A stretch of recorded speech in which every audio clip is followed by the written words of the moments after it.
think that's the most important part about it. I always say, anytime you post a reel, it should either be to educate, evoke emotion, or inspire. That's it. Like, what are you doing with it? And with evoking emotion, most of the time that's humor on mine. And it just makes people laugh and they're like, oh my gosh, she's goofy. I want to follow her.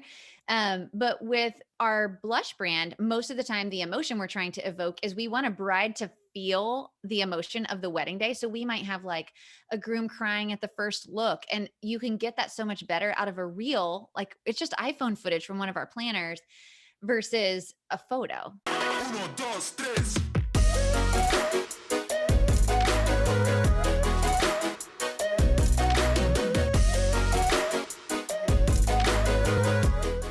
Do you have some tips for people who are listening to this right now 100%. that say like, I could never do that, I don't want to do that? Do you have some tips for people to kind of get out of their own skin and be more comfortable and maybe just be better on live video? Yeah. Oh my gosh. Okay. So the first thing I have to say is, if you don't do it, you will not get better at it. Like, there's just no way. You can't get better at live video without doing live video. Also, reels aren't live. So if you're really that freaked out about live video, you can re-record it 100 times. I don't suggest that, because you'll end up saying, this takes too long, I don't want to do it. But you can re-record it multiple times. So that's a blessing about reels.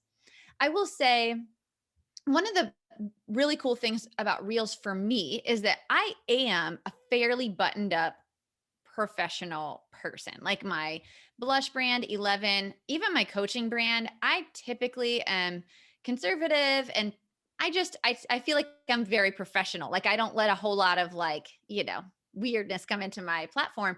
But on reels, but I am a fairly goofy person, like, as Yeah. a real person. And on reels, I feel like that gives me the platform to be able to do that. Mhm. And so when people say like, "Oh, I don't want to make a fool of myself." I'm like, "But that's what reels are for. They're for to you to be able to show more of your real personality." And it may not be that you're a goofball. Maybe you're not a goofball. Maybe you like, kind of that buttoned up look. There's so many ways that you can use reels. You can even just point. You can educate your audience. You can speak right to camera. But I think what people forget is that they think, well, I'm just going to keep going on stories because reels is too overwhelming for me.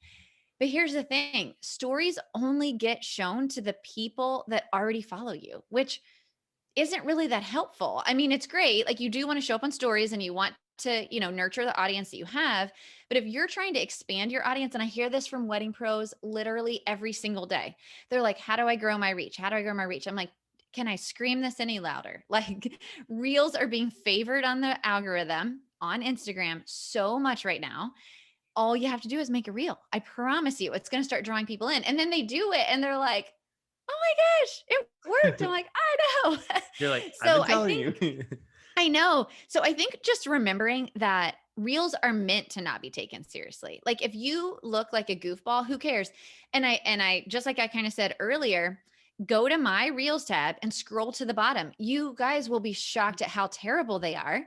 And I don't delete them on purpose. I want to, because they're so cringy, but I don't delete them on purpose because I teach reels.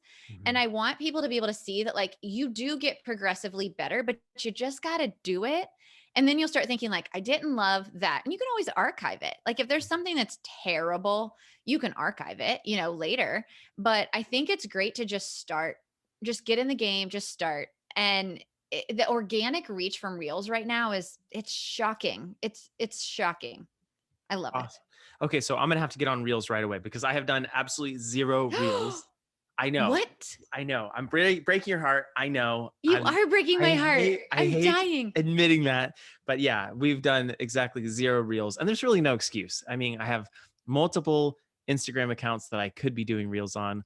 I have TikTok, even though I don't really use it that much. Yeah. But did you go ahead? I was just gonna say, can I tell you why reels?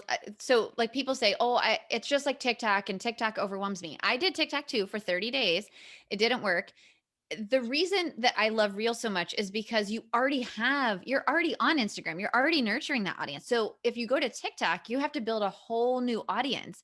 And a lot of the TikToks are a lot more edited. They're meant to be very crazy and entertaining. Whereas on Instagram, over half of the reels are more educational. They're meant to educate your audience. TikTok's not necessarily like that. It's just more for fun. So if you already have Instagram accounts, you already have an audience waiting to see you. You're just going to be growing it more and then providing more value when they get to your platform. by the stuff that you already post. So really you just have to think of your reels as that. And what's really cool too is people are always like, I don't know what to post. And I'm like, well, what do you post as a graphic post? What do you post as like your normal carousels? Make that into a reel. Literally, just make that into a reel, pull people in. That's huge. I think that is the stumbling block that I would have. Like, I Yeah. don't know what I would do. I don't know what I would say. Like, and so there are totally some of those blocks. I'm totally comfortable on video. I Hmm. love the impromptu nature as well. That was like impromptu was one of my categories when I did speech and debate, when I Yeah. was in school. But, it is that like, what am I going to say? Like, I'm not a great dancer. You don't want to see me dance. No one wants to see me dance. But, that kind of like showing Me the either. facts, like I know, but I Yeah. feel, I love that you're out there, you're putting yourself out there and you're not afraid to like be fun and a little silly, Yeah. but then you're also educating. I think that's, Yeah. And I think that's the most important part about it. I always say anytime you post a reel, it should either be to educate, evoke emotion, or inspire. That's it. Like, what are you doing with it? And with evoking emotion, most of the time that's humor on mine. And it just makes people laugh and they're like, oh my gosh, she's goofy. I want to follow her. But with our blush brand, most of the time the emotion we're trying to evoke is we want a bride to feel the emotion of the wedding day. So we might have like a groom crying at the first look. And you can get that so much better out of a reel. Like it's just iPhone footage from one of our planners versus a photo, like you can just get that emotion. So what we're trying to do is help a bride feel the emotion of the moment so that she can feel like, I want to feel like that on my wedding day, or laughing during a toast, like there's Mhm. lots of different things that you can make somebody feel through a reel. And it's just 15 seconds. And if you can capture the emotion, then they're going to be more likely to come into what you're selling.